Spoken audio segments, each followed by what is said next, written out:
Hello, and welcome to the Simply Business Interview Podcast, a podcast created by business owners for business owners. I am your host, John Jennings. And I believe that most business owners are working way too hard for much too little. And one of our issues is that we overcomplexify things. I believe the answers are almost always within us or within our reach. I like to say that I'm a simple man with simple ideas. So welcome to Simply Business. All right, today we are joined by Drew LaMaster, who is a partner with Insuramax. Drew, thanks for joining us.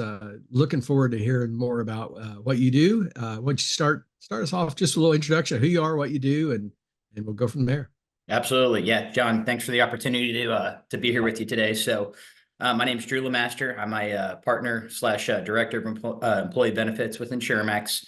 I'm on year 10 with Insuramax, been in the insurance industry for 20 years now. Always call myself an insurance brat because my dad was in the same business, did this for 25 years and helped start East Lucans here in town, which became Assured Partners. Oh, wow. Sure. Proud dad of 3 little girls, got a beautiful wife, Kristen. So just trying to keep up with them every day right now during the summer here. Yeah, I hear that. So, tell us a little bit more about what that role is like as a partner. You didn't start off as a partner, correct? So Correct. You moved into that role. When did that happen, and how did that come about? Yeah. So one of the main attractions for me of coming to Insuramax was the opportunity to become a partner. So I joined Insuramax in 2015. And then in 2020, I got the opportunity to invest and become a partner in Insuramax. My job encompasses a lot of stuff that people don't like to talk about. Health insurance is obviously a very sore subject with a lot of employers. As you know, in part of your life sometimes, we have a very large, expensive pharmaceutical program. But the other half of that equation is medical claims are also soaring. You look at things like cancer, you look at things like kidney dialysis. There's a lot of sore spots for employers out there that are looking for solutions to keep their costs down. Not only at the employer level, but at the employee level, making healthcare more affordable than the current spiral that it's on right now. Yeah. So a lot of people go through their life as a insurance agent, but you took that additional step of saying, I'm going to invest in the company and become a partner and take invest both financially as well as time and lots of other things. So what inspired you to want to make that move? Yeah, that's a great question. So a lot of comments that you hear from entrepreneurs, and I try and talk to everybody about their business, why they had their business, how they got into their business. But everything you hear is how hard people work, right? Everybody works very hard day-to-day life in their job. But one of my dreams growing up was always to be an owner in a company. You get to, of course, enjoy the financial advantages of it. But the most important thing to me is being able to help lead our company from a management perspective, to put our team in place, to work with our initiatives, not only internally with our own folks, but with our partner clients, and kind of lead that strategy for our company. So I would say those are the 2 or 3 things that really spurred that initiative, if you will, with me into doing that. Okay, cool. So you've been in this role now for a few years. What was the biggest? You said you had this dream from childhood, and your dad did it as well. So, what was the biggest surprise? When you finally put that hat on, you're like, oh, I'm now one of the owners. I'm a partner. What was the first oh wow, I wasn't expecting that type of moment? Yeah, there's been a couple. The first one was certainly when you see that being an owner, not everything is always good, right? So when things go south and there's moments where you may not get a paycheck in a month, where it may not have been a more positive cash flow month in a business, is definitely an eye opener. I think when people come to you as a partner in a company as well, they may divulge a lot of things to you personally that are not part of work. So the thing that's give and take as a partner and as a leader is being able to be sympathetic with your team, but also work with them to continue their workflow in a positive manner, but being sympathetic to their situation. I think those have certainly been tough, but definitely one of my favorite things is celebrating success, celebrating milestones, whether it's tenure within the company, whether it's getting big wins or getting a big new client or finding a great solution and celebrating that. We try and do a good job of acknowledging our folks and acknowledging when people do special things in their day-to-day business for sure. Excellent. A couple of things. One is that idea, and I guess kudos to you for having the courage to say sometimes you don't get paid. I mean, that's I remember when I started my business 6 years ago, having a conversation with someone who'd always been in corporate life, and they were trying to understand what it meant like to be self-employed, and like, well, who pays you? And I said, well, my clients pay me. Well, what if you don't have clients? I'm like, that's yeah, and that is something that a lot of people who have this kind of big rosy picture view of business ownership as, oh, they're the power people, that sort of thing, but there's a humility aspect of that too, right? Because you have to put stuff on the line, including your own income at times. Right. Absolutely. Yeah. That and the only thing I would add to that is when there's adversity, right? Everybody has adversity in their jobs. Usually when there's adversity and it's something that can't be held on the first line of defense, it's coming to your table. So I think dealing with that and working with your folks, those are definitely the two tough ones that I would say have been heart-wrenching over the last few years when you have to deal with stuff like that. Yeah, absolutely. So you also mentioned a little bit about the culture. Tell me about the culture you try to create and maintain at Insuramax. Yeah, it's kind of a tedious balance, right? So one of my main role is getting out there and picking up new clients. So so I'm not really supposed to be in the office much, but one thing I do try and do is like we have a team happy hour next Tuesday, for example. That the mentorship piece, making sure that people understand what we're doing, why we're doing it, are big things. But culture, especially in such a unique time in our society where the boomers are starting to step out. You've got 22-year-olds entering the workforce, of course, out of college, balancing the mentality, and I'm kind of in the middle there. I'm 41, so balancing the mentality of those age groups is definitely a piece of that as well. But just finding things that you can agree on, working out things that you can't necessarily agree on, agreeing to disagree, but just trying to remain a positive culture. So again, celebrate people's success, acknowledge when people are doing a good job, and just being as present as you can, especially for me when I'm in the office, to try and be as present as I can with our folks. Excellent. So you mentioned something that I'm always interested in and talk to a lot of clients about, and that's dealing with younger generation, the Gen Z population now coming out of college. Some are pull their hair out if they had hair, like I don't have, but other, there's a lot of folks are really trying to figure out how to motivate this group and get them engaged, get them to work hard. They'll show up one day, not show up the next. They'll ghost an employer, all sorts of things. At least I've heard stories of it, and I've seen some stories of that. How are you doing in tracking that generation? Are you are you seeing any of those particular challenges? Yeah, I think that's a unique opportunity for everybody, but I wouldn't necessarily pick on the Gen Zers just on that group. I think all of us have our opportunities for improvement in any aspect, but in particular, in addressing your question with Gen Z, it's interesting. It's more like the folks that are in the mid 30s to the 50-year-old range are the ones who kind of want to do the hybrid model from work. And it feels like the Gen Zs and the boomers are the ones who want to kind of be in the office. So I think Gen Z, I think that there's a few things that we try and focus on. One is making sure that you're asking them how you're doing, you're staying in touch with them. They like interaction. They like the team aspect of things. But I think if you can give them a flight path for what their role is, what their role looks like in 2 years, being present with them, continuing to check in on them, acknowledge that they're doing a good job, and just keep giving them a touch here and there. I think that's kind of been the key to us bringing in some of those folks. We do have a decent amount of Gen Zers in our office now. But they love the social aspect. They love being together. They love the team aspect. So I think pushing some of those kinds of things are what keeps the ball rolling with those folks in particular. Yeah, that's interesting that you're seeing the Gen Z folks actually wanting to be back in the office, which is that's an interesting perspective.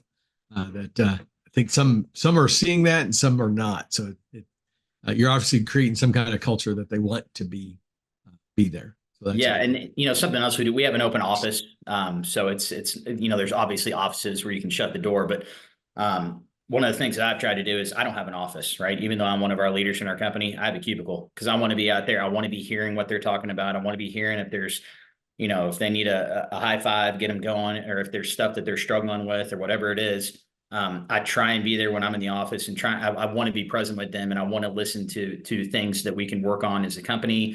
I want to acknowledge things that they feel that need to be addressed because they may not have the voice yet because of their age per se. But just like I said, just be present with them, communicate with them, and just see what's going on in their lives and see how you can help them. And then I think that keeps them on that positive trajectory moving forward. So cool. So we'll go back to something you started at the beginning. You told a little about your family. So since you teed that up, tell me about work-life balance. How do you maintain that? I always say there's no such thing as really balance because it's always it's always pretty heavily one-sided. But how do you make sure that you have enough time dedicated to that special part of your life? Yeah. So I've got 3 girls. My oldest will be 10 here in 13 days. I've got an 8-year-old and a 5-year-old. One of the things that my parents instilled in me is that we all have a finite amount of time together, right? So I started off coaching cross country and track when I moved back here after my dad passed away in 2006. Coached at North Oldham High School for 5 years. And I really have a passion for sports, but I also have a passion of just making sure that I'm, really, really as involved in my kids' lives as they'll let me be at this point, right?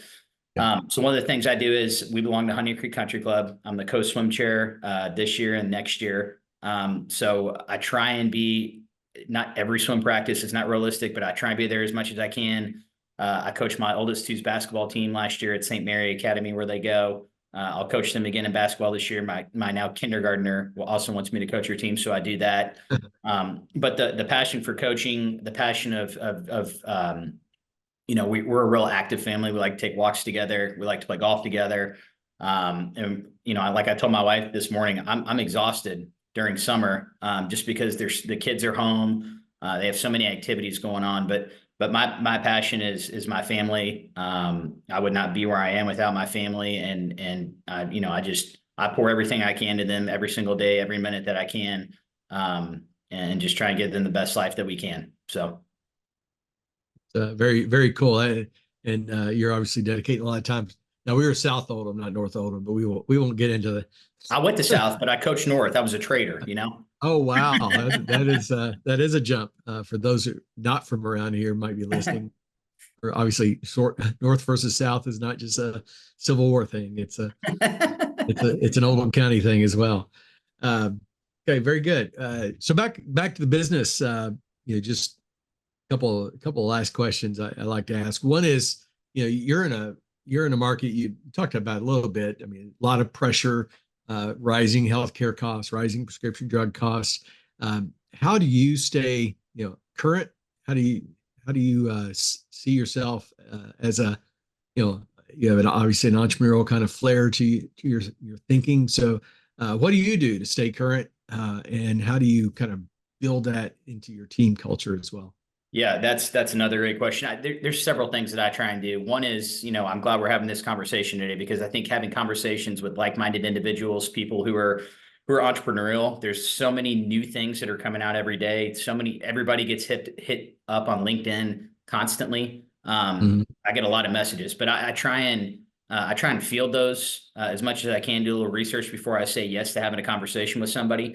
But I try and do at least 4 to 6 conversations a month with people that I don't know and learn about their model, how it may be impactful to our business and how we may be able to take that to our clients as well.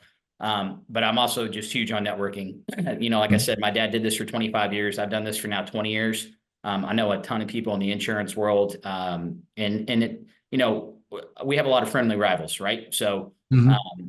So it may be, hey, Jim, hey, Jane, hey, whoever, what are you doing right now? You see anything cool lately in the business, in the industry? Is there any unique partnership out there that you may recommend? But I think the more conversations, the more education that you can have out there, and just knowing that every day that you've got to continue to sharpen your sword, you've got to get better, because if you don't, and you get stagnant like anything in life, you're going to flounder. So I think just continuing to push the ball, continuing to talk to as many people as we can, fielding new initiatives, making sure that they make sense for our clients. That's a huge thing that I try and focus on. Like I said, at least 4 to 6 times a month for new people, and then continue to have those conversations when you see people out and about at other functions as well.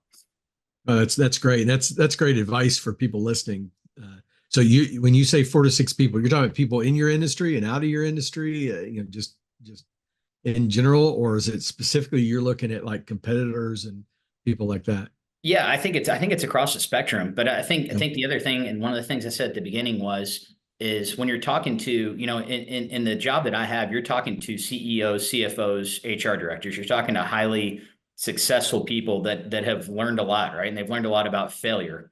So Right. if you run into a tough situation, hey, if you come across this, tell me more about your business. Tell me more about what makes you tick. Tell me more about what your human capital needs. I think the more ingrained that you can have and the more conversations you can have with folks, the better off you're going to be. And just always know that you've got to continue to push the ball forward, and that you don't know everything. That is a huge thing for me. Yeah. It takes a level of humility. That's awesome. So is there and obviously you don't have to go into details you can't share, but is there like a real proud moment, success story of where you really solved a problem for a client, or maybe as a prospect that became a client? Yeah, I've got a lot of cool ones. I've got a couple of stories that I think are opportunities to learn as well. I've certainly learned opportunities, to learn. I think those have been more valuable. But like I said, I think celebrating your success, and I'll give you an example last year of a client. They were with a carrier here that's now exiting the market. We won't say their name out loud, but carrier was We know who exiting the that is. market. They had 2 employees. This particular client had 2 employees that had 2 drugs that cost $350,000 a year. And the client looked at us and said, "We cannot continue with a population of 100, employees on our plan. We can't continue to have these claims on here. What do we do?" So one of the things that we did was we partnered. We transitioned them from being fully insured to partially self-funded. And then we worked with a PBM, which is a pharmacy benefit manager, which helps create the network, script the drugs that people need to take. And we worked with the two drug manufacturers to do 2 things. One is the employee no longer has their deductible and out-of-pocket related expenses associated with the cost of that drug. And then the employer got that drug for free based upon income parameters for these 2 employees. The employer only has to pay 25% of the cost of the savings, but effectively we took $700,000 off of spend off of the plan and reduced it down to $100,000. So I went back to that employer and said, "Hey, just on these 2 drugs alone, and John, we partnered with some other initiatives in another part of your life as well to save some more money. But effectively, just on the drug spend alone on that, it was about $1 million a year. We've now gotten that down to about $350,000. So that was a real cool moment. The employer loved that. The employee loved it because they didn't have any cost to that as well. So that's a real relevant example of something that we felt really good about for everybody involved in that process. Yeah. Great story. And yeah, I'm, as you know, very, very familiar with some of those examples. So do the wave a magic wand and look out a few years. What do you see as changes on the horizon for your industry or Yeah. for insurance? Yeah. So I think there's a couple things. The cost of insurance is continuing to go up, right? So Yeah. keeping your foot on the innovation pipeline, continuing to have those conversations with folks about what is coming and how they feel the need to address that. But one big thing that is new to the market that we're really starting to see is it's what's called an ICHRA, ICHRA, Mhm. which is a way for an employer to have a defined contribution model, meaning they're going to give you $400 or $500 a month, but then they let the employees go out and choose their own individual plan. I think those are going to be a lot more prevalent, especially for groups under 100 lives very soon. We're starting to see that big wave there, but it's always been that health insurance has been pigeonholed into a box. If you're a larger employer, you maybe have 3, 4, 5 plans, depending on the complexity of the employer and what they want to offer their employees. But this ICHRA thing, I think, is coming pretty quickly. And it's something, again, where you get a flat amount of money every month. Then you go out and you can choose 30, 40, 50 plans, whatever plan works best for you. But I think we're going to continue to diversify the way that we offer insurance, the way that we fund insurance, how we're sourcing insurance. I think a lot of that is really going to change in the next 3 to 5 years, because we just can't continue to sustain, 12 to 14% average increases on this before the system buckles eventually. And before, the carrier side of things is also shrinking, right? Humana's stepping out of the market. These carriers just cannot continue down this model and keep sticking these increases to employers. So that's definitely a big thing that I see coming in the next few years is continuing to offer that ICHRA, continuing to focus on the cost of these meds, and trying to make things more affordable as much as we can. Excellent. Well, as we wrap up, certainly if someone wants to get in touch with you, maybe they got an insurance, who's your ideal, who are those ideal people you're looking for, and how can they connect with you? Yeah, absolutely. So my particular focus is mainly an employer over 50 lives right now. We go down to as low as 15 lives in our agency, up to, we've had clients that have had 5,000 employees. So we can plug and play however we want in terms of size, and we can customize solutions for any size group. But easiest way to get a hold of me is my email, which is Drew, DREWL @Insuramax.com.